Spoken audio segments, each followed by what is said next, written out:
खात्रीशीरपणे अज्ञानी जन समजावं.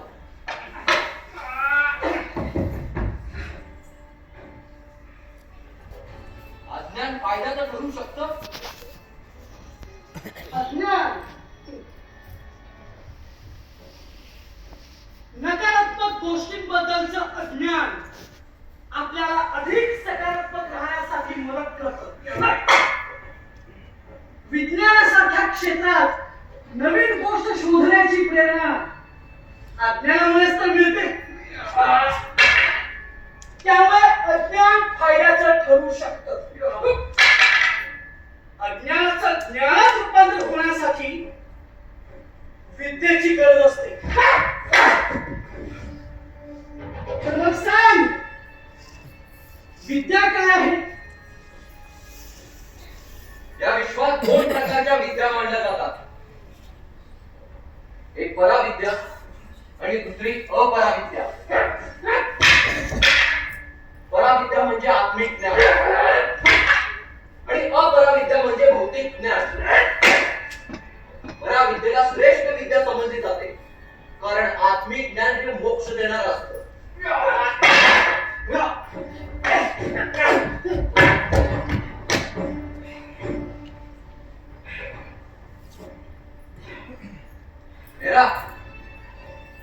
तू मला स्वतःची कमकुवत बाजू सांगू शकशील?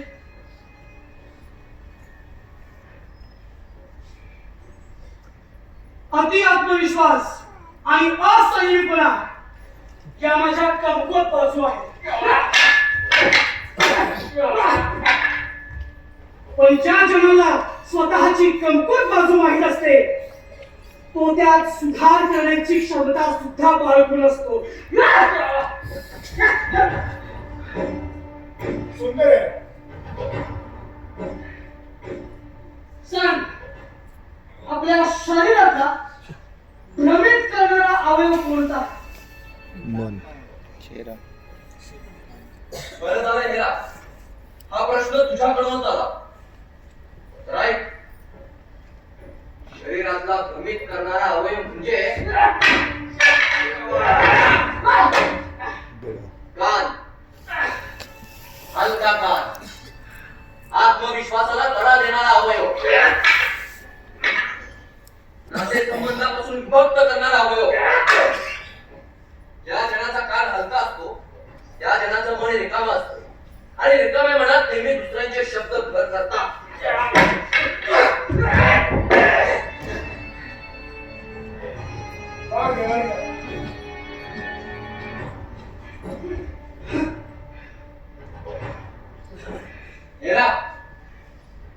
या विश्वाचा सर्वात कठीण प्रश्न कोणता? विश्वातला सर्वात कठीण प्रश्न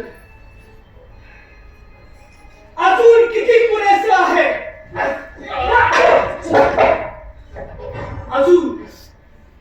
अजून या शब्दाची भूष म्हणून महत्प्रयासाने सुद्धा शक्य झालेलं नाही. हवी असलेली गोष्ट तात्पुरतं समाधान घेऊन येते, पण ते समाधान अनंतकाळ टिकत नाही. आणि भूक कधी मिळेल याचं उत्तर कुणाकडेच नाही.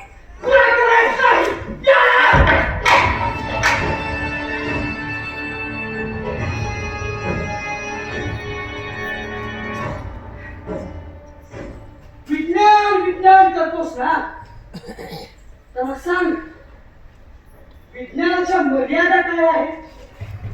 जे जे मानव निर्मित आहे त्या सगळ्याच गोष्टींना मर्यादा आहे.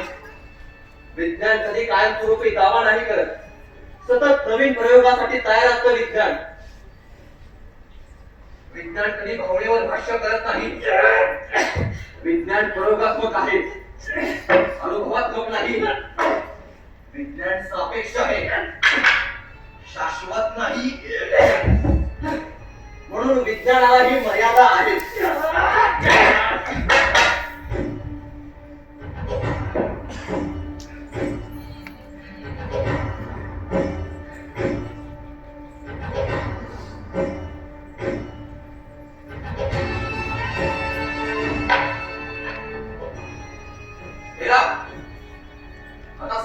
अवघड प्रश्न विचारतोय मी.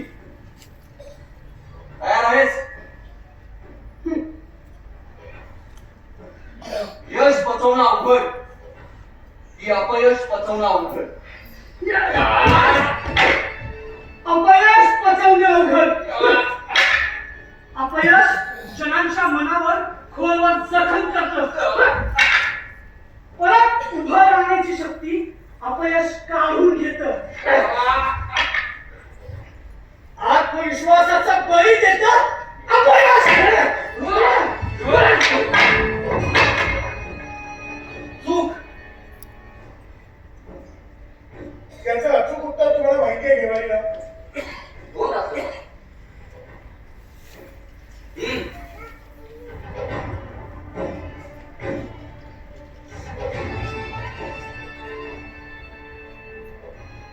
यश पचवणं अवघड.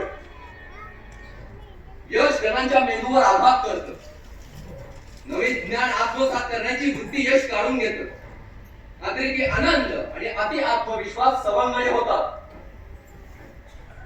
यामुळे जबाबदारी पेरणं आणि अवघड पचवणं अवघड होत जातं.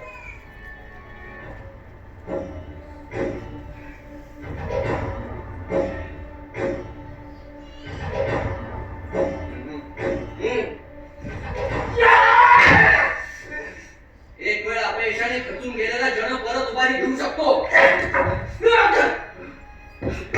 पण यशाने हुरळून गेलेला जन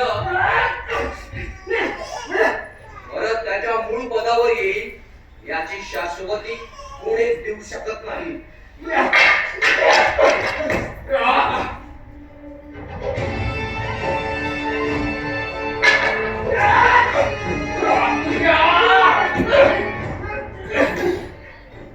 म्हणून यश पचवणं अवघड.